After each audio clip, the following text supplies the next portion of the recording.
Thank you for joining us today for our second ever Foundation webinar. We did one for Human Services, and now this is our second one for our Environment Grant Cycle. We started these webinars with the intent to not only give potential applicants another avenue to make contact with the Foundation and learn about our granting priorities, but also hopefully to provide some greater access to applicants who might be a little bit further away from Fresno, and to reflect our 6-county footprint a little bit and to save someone an hour trip. So we hope that you find this webinar informative, and please let us know if there's anything that we can do to improve it and make it a better use to you. We will be sending out a short SurveyMonkey poll after the webinar to learn how we can make this resource the most useful for you in learning about the Foundation and our grant-making priorities. Just a couple housekeeping things. Your microphones are on mute. If you would like to ask a question at any point during the webinar, please use the raise your hand function and type in your question. We will try to answer them as we go and also allow some time at the end for your questions. For some reason we run out of time and are not able to get to all your questions, we please encourage you to just contact the program staff.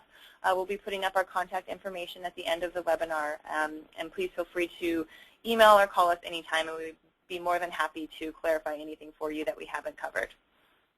Also, a recording of this webinar will be posted on our grant-making page within a couple of days after we get it loaded. And shortly before the webinar, before 11, we had sent a handout to you with highlights from the webinar, also just some useful tips in using our online grant application, and some deadlines for this current grant cycle. If you haven't pulled that up and to have it handy, we encourage you to do so. It will, we will be referencing it a couple times during the webinar, so it'd be helpful to have it nearby. And with that, I think we'll move on to get started with our environment grant making.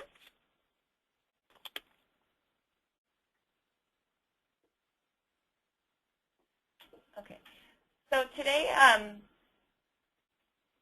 we'll get a chance to introduce staff. Unfortunately, our Senior Program Officer, Sandra Flores, is not feeling well today, so she will not be joining us. Like I said, I'm Natalie. I'm a Program Officer here, and Sarah Soberal is our Foundation Support Specialist for Programs. Hello, everybody. She will be fielding your questions and helping us through the webinar today as well. So we would just like to take a quick poll to see who's on the call today and see if you have applied to the Foundation before, or this is your first time applying, or you're not sure. So if you could take a minute just to answer that, we'd really appreciate it.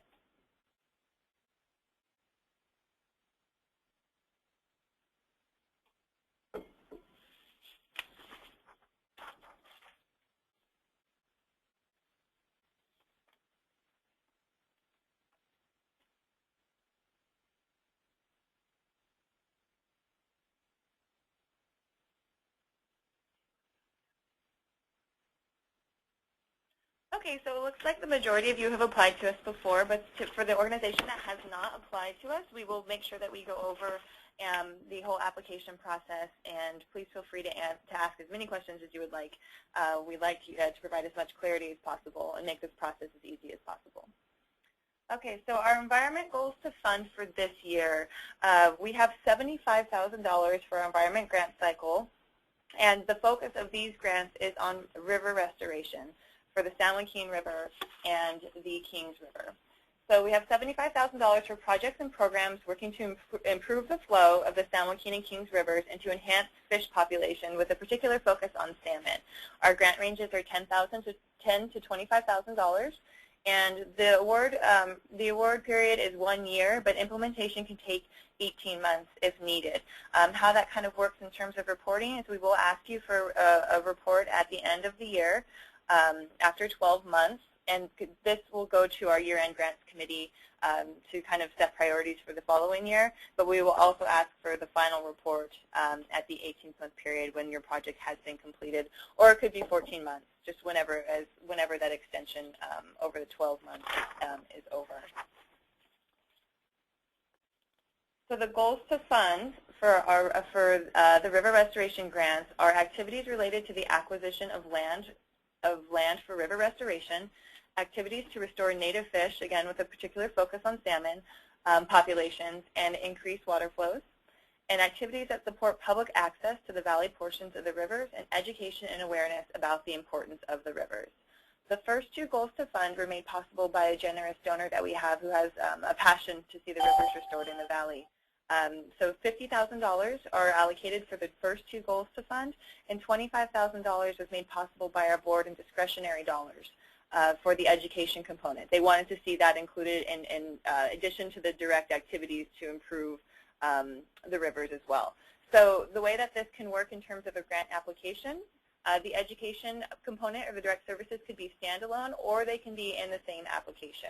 So say, for example, you had a program to remove invasive species and plant native plants along the riverbank, or construct more healthy salmon spawning habitat. You can do that, say for $20,000, and then add $10,000 for the education component. But just so you're aware that we have 50 for the direct activities and 25 for the education component, and they can just be those, and the two different types of can just be reflected in your budget. So you might have $20,000 worth of program activities in the budget and $10,000 of education-related activities in the budget as one application, and that's fine.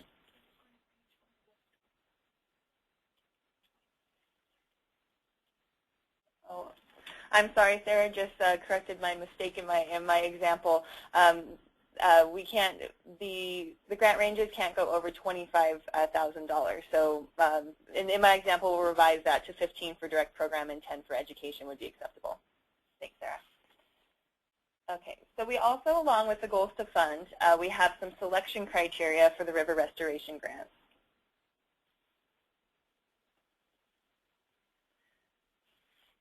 Selection criteria for the foundation to us means that these characteristics, if included in your proposal, will make it more competitive.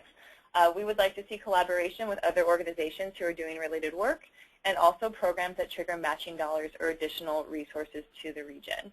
The portion about the matching dollars, in our budget template, we have a place for, we have a column for that to be reflected. So if our funding is just one of several sources for you for a project, we'd like to see that reflected in the budget template. We'll be going into that later, and I can show you where to plug in those numbers.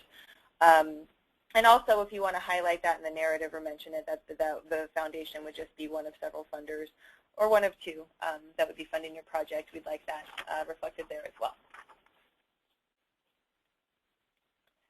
So in the past, the Fresno Regional Foundation has kind of engaged in several different types of environmental grant making. For 4 years, we were doing some re-granting dollars through the Hewlett Foundation for air quality, and last year we had board discretionary dollars to do fund some grants that were looking at cumulative health impacts. So the impacts of multiple sources of pollution on one particular geographic area or population. Through those processes, we learned some lessons, particularly with air quality, how not only large of an issue it is in the valley, but how complex it is. So the Environment Committee and the board decided in 2012 that we would continue doing river regranting with the support from our donor and also with some support from our board discretionary funds, and take this year to kind of look at several different environmental health issues, particularly relating to air quality and drinking water quality, and see how the foundation can find its best fit in the work with the resources that we have to make the most strategic investment. There also has been some money set aside for grant making in 2013 for this purpose. So we're kind of on a little bit of a hiatus this year in terms of environmental health work, but we are looking to make the best investment that we possibly can in 2013.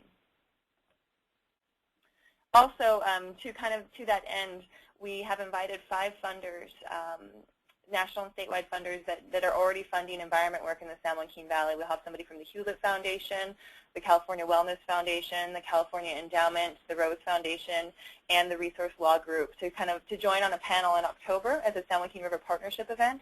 The foundation is hosting a 2-hour session there to articulate their strategy in investing in environmental work in the valley. So we hope that this will be educational for the participants, and you'll be receiving an invitation to that event shortly after this webinar, and also for the foundation itself to kind of see what else is going on and the approach to the work in the area and how we can best fit into that work as well.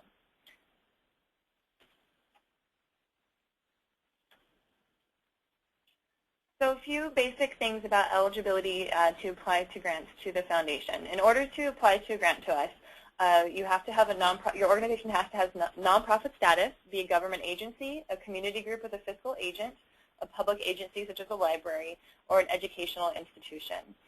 Services also have to be provided within our 6-county footprint of Fresno, Madera, Tulare, Merced, Mariposa, and Kings counties. If you have a headquarter office that's not in these 6 counties, that's fine. Just the services that are provided need to be offered within these 6 counties.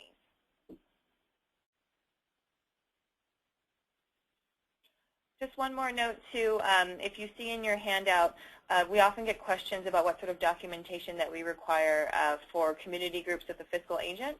We have included that on the handout. There's a table that shows which financial information that we would like to request from the community group as well as the fiscal agent. But if you have any questions about that, please feel free to get in touch with us, and we'd be more than happy to provide some clarification.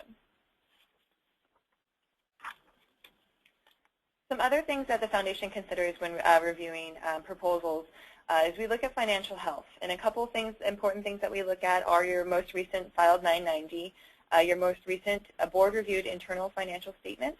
This is something that we ask for when you submit your organizational profile form. And also an independent audit if your gross receipts are over $500,000.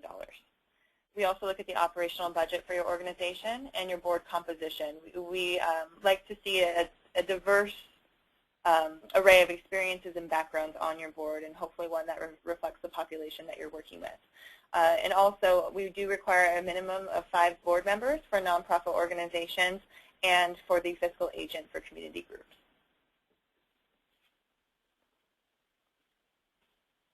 Some things the foundation will not fund are previously incurred expenses, fundraising by one agency on behalf of another, endowments, institutions that limit their services to people of a single religious sector or denomination, and individuals.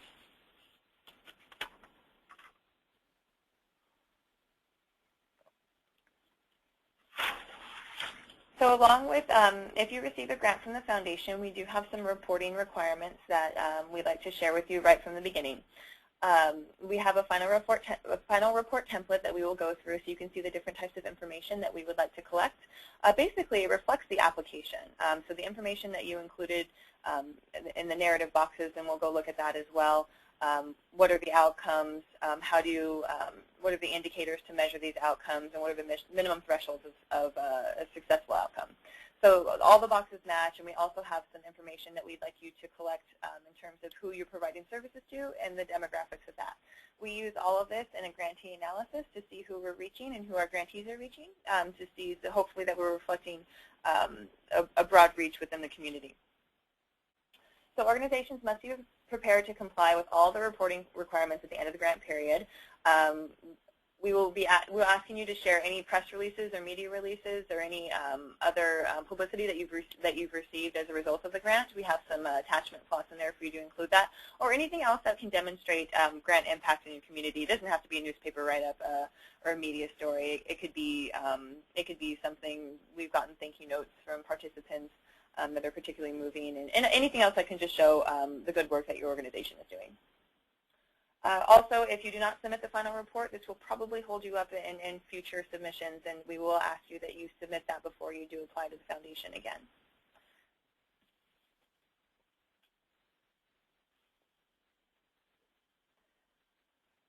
So now we're going to go into our OLGA system here. So this is, OLGA stands for Online Grant Application. This is where we have you submit your organizational profile forms, which is where we get to know you as an organization with some basic information, and where you will submit your grant application, and if you do receive a grant, your final report. One very important thing about using OLGA is that OLGA is only compatible with 2 internet browsers, Firefox and Google Chrome. So we highly, highly, highly recommend using those 2. If you do try to use Internet Explorer, you might have a terrible experience because it's not a compatible browser with our system and won't work out too well. So please, again, Firefox or Google Chrome. All right, so now we're here at our home page, and we are first going to go quickly to our grant making tab. where we can show you this is the best place to get the quickest amount of information from all our different grant programs. We have all of our goals to fund for the year, and also if we scroll down a little bit on the page, you can see if you want another copy of the handout, which has the deadlines and the tips for Olga and the table, that you can download a PDF there. And they also have on the right side, you can see we have all of our important dates and deadlines. So now we're going to go back to the top, and we're going to go to Olga login.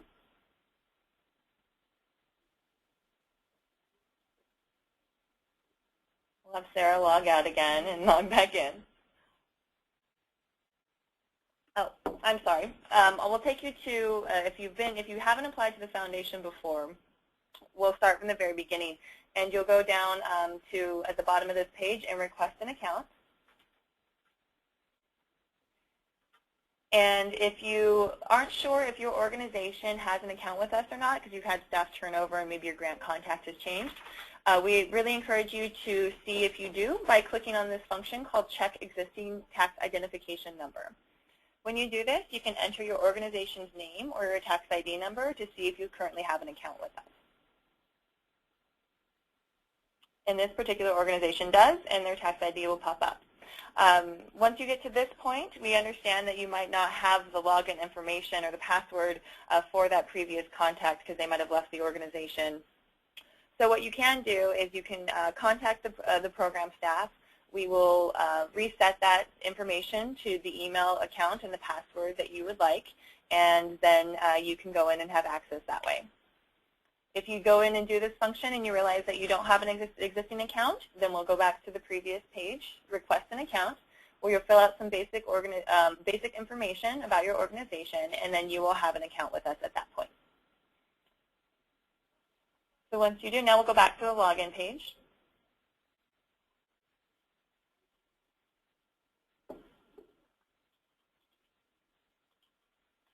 And sign in. So once you get to our home page, you'll be greeted here by Sandra and I, and this will be kind of your home base for where you'll be completing your organizational profile form, your application, and submitting any final reports. So the first one we'll go into then is the My OPF Grant Applications tab. And this is where you're going to see everything. So you'll see not only your organizational profile form at the top, but below we have the tab set up similarly to the grant making page, Arts and Culture, Youth, Human Services, Environment, High Impact, and Non-Competitive. And this is where all of your applications will be. And organizations are eligible to apply for one for every category. So if you've applied for Arts and Culture, Youth, or Human Services, you can still apply for Environment as well. But you can only have one application per funding category as well.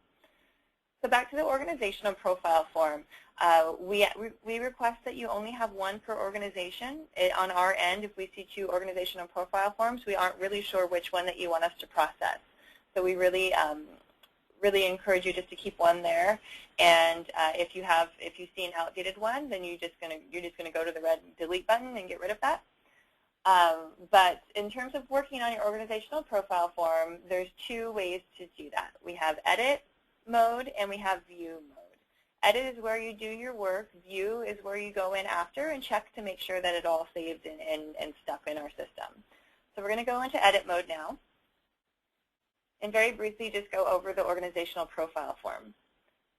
So most of the fields at the top are straightforward. You're going to see a box for program officer notes. After you've submitted this to us, we're going to go in there and any additional information or clarification or request for additional documentation, or if it's been accepted, it's going to be reflected in that box with initials and date, so you know how recent that information is. We put all of our newest notes at the top, so it kind of it reads opposite chronologically in terms of how typical things read. At the top is where our newest notes will be for easy access. So as we go down, we see very basic information here.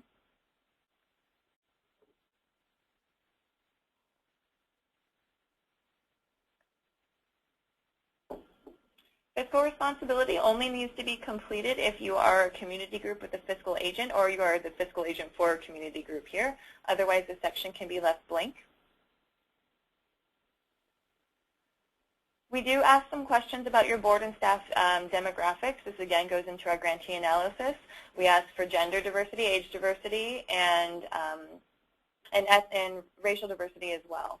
If you are not comfortable asking your board members or your staff members how old they are or their ethnicity or their gender, we allow you to make observations about that information and give us your best estimation.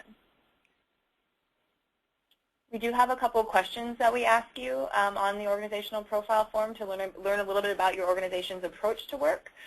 We know that the San Joaquin Valley is a very diverse place, and we would just like to see how your organization is thinking and navigating how to work with a very diverse population. So there's no right or wrong answer to this question, but it's just something that we know that organizations are thinking about and need to think about, and we would just like to see how you articulate that. The second question that we ask is a kind of a newer concept in terms of asset-based approach to community work. Last year there was a conference called the Abundant Community that was held in Fresno, when it talked about kind of not only engaging with populations in terms of a provider and recipient kind of relationship, but sort of looking at what individuals have to offer their community. And so we ask that you kind of look at the populations that you work with and sort of see what they have to bring to the table as well, and how it's a partnership between you and them. I know this sounds a little bit abstract, but if you need more specific information, we have a couple of links to provide you with some additional information to guide that question for you. If you have any other questions, please feel free to contact us, and we'd be more than happy to clarify anything. You may also notice another function that is new this year, if you've applied to us in the past. Along the top banner, we have a timer for you. You have 20 minutes at a time before you need to save your work without losing it. And this can be done easily at the bottom of the organizational profile form. It's where you select whether or not you would like to save and return to edit, or whether you would like to submit to the foundation. But please just be mindful and keep your eye on that timer so you don't lose all of your work. The bottom portion here is where we have our required attachments. This is where we're going to be looking, where you're going to put your 990s, your audited financials if you have them, your internal financial statements, your tax-exempt letter, your current board and staff roster, and if you do have a strategic plan, we'd like that as well. We know that different types of organizations do apply to us, so that table, if you're a school or if you're a community group with a fiscal agent, there's a slightly different documentation that we require that's most appropriate for those types of organizations. If you have any questions about that, please feel free to get in touch with us and we can clarify that for you. If you aren't sure what we're looking for in some of these, say for instance, that you can download to give you some guidance into exactly what we're looking for. One important note about attachments in our system, it's a little quirk that it has. It can't read symbols. So please do not include dollar signs, ampersands, percentage signs in the name of your attachment, because it will not open on our end. And again, just so you know how to verify this, after you work, since we're in edit mode right now, we can go down to the bottom and save, and say I'm still working on my organizational profile form. Down here we have the two buttons, save and return for editing or submit to FRF, so we're still working on it, so we'll hit save and return for editing. And then you need to hit the blue button down here to make it stick. So once you know you've successfully saved, you'll see this confirmation page. And then we can go back into the OPF and go into view mode. And this is where you're going to see here what we see on our end. So once you've done this and you've gone down, and if you have any attachments there and you aren't sure if they saved or not, we don't have any, sorry.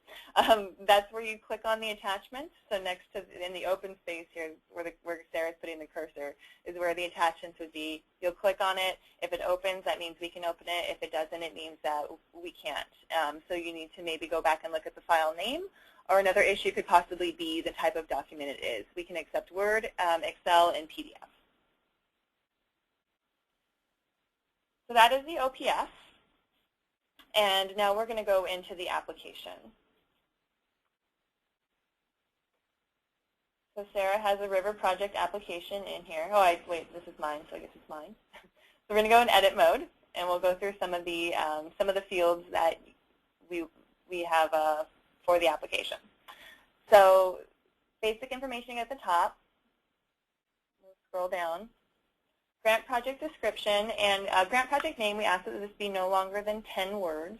Grant project description, we would like this to be 50 words or less, please. Amount requested. We also, if you can just double check for us too that the amount requested on the narrative form matches the amount requested in the budget. It's been a thing that's come up a couple times.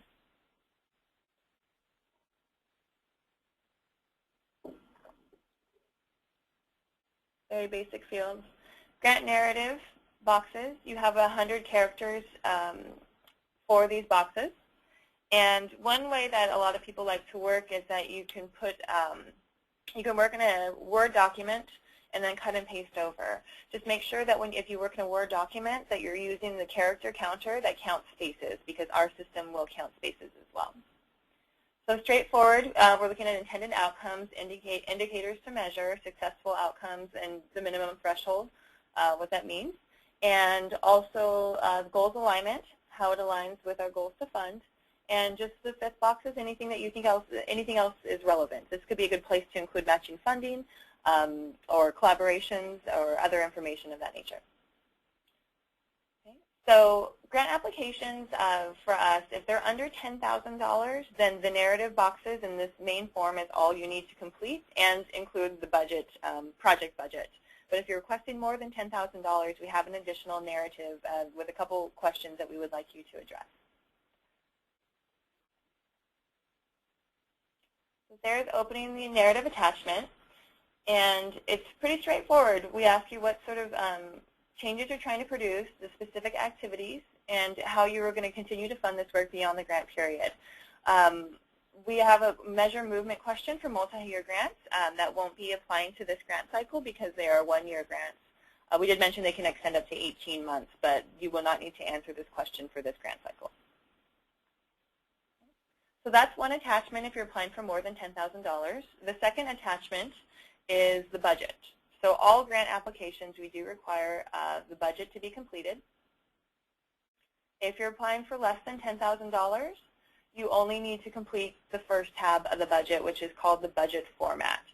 This is just where you're going to list the basic line items, staff salary, transportation, program materials, things like that. We do have the column here under D that says other funding sources. So we would like you to include any other dollars that are going to be contributing towards this project, if there are. And if you notice on the right, very right hand, final report only, you can use this exact same template that you submitted with your application for your final report with your actual expenses and any differences. We do ask if you do plan on altering your budget significantly, that you please get in touch with us, and because we have to have that approved by our grants committee chair before allowing any significant changes to a budget. Okay. So this is the one that you complete, for everyone completes. And if you're applying for $10,000 or more, we do ask you to complete the second tab of the budget template, which is the financial history. So this is basically just a general breakdown of your finances for the past 4 years. We do have 2012 on there. I know that that paperwork isn't completed, but just a projection is fine. We also ask that in the box at the bottom that if you have any differences of more than 30% in any category, that you kind of explain and let us know what happened. We know that changes in the economy and giving patterns, getting or losing grants can cause all of that. It's not a strike in the negative column, but we just like to see what's the evolution of your organization and what has led to those changes. In terms of which categories we're asking for, we have the corresponding lines of the 990 on there if you have any questions about what we consider fundraising expenses or operating expenses. So this is the application, and again we have the same radio buttons at the bottom, save and return for editing or submit to FRF. Save and return means you're still working on it. Submitted to us means that it's ready to go and you want us to review.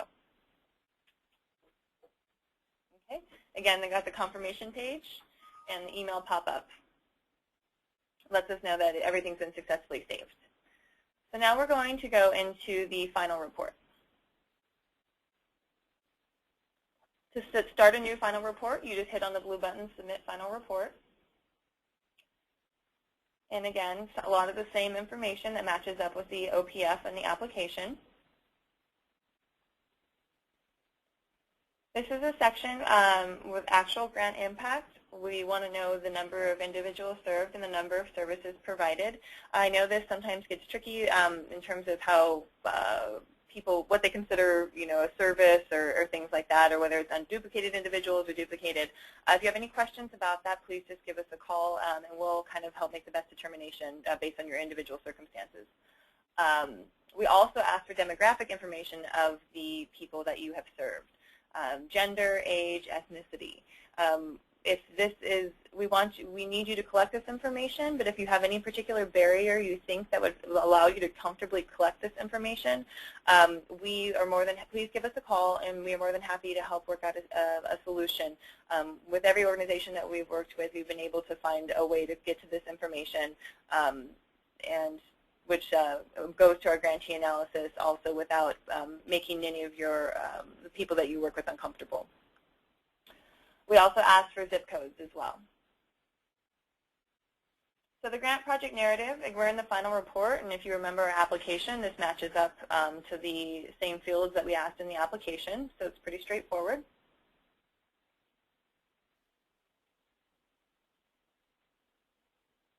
And then final budget and story attachments. As we mentioned when we were in the budget template, the two columns at the end where you put the actual and difference, feel free to use the same budget that you used when you submitted your application and just complete those additional columns. And stories, this is where we mentioned any media attention or coverage or anything else that demonstrates your grant impact. We love having stories to be able to share. And the same two buttons, save and return, or submit.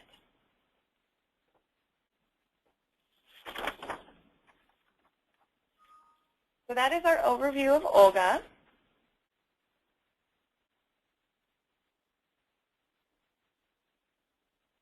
And we do have just a couple final reminders about Olga that for our grantees.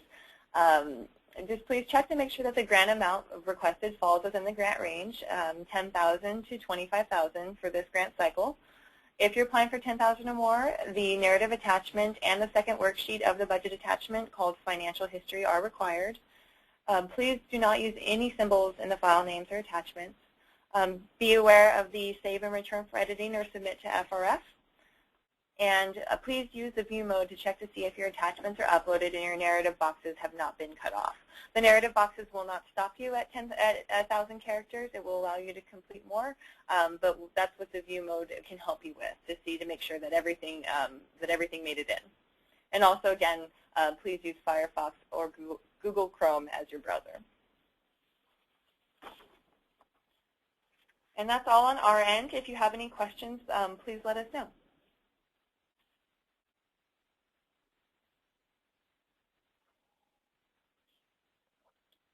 Okay, it appears that we do not have any questions.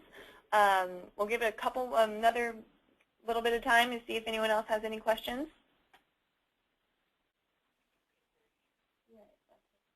If you want, you can raise your hand too. We'll unmute your line, and you can.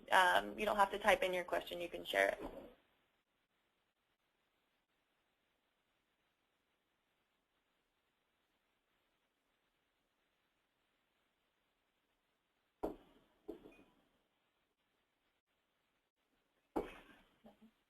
All right, it appears that we do not have any questions.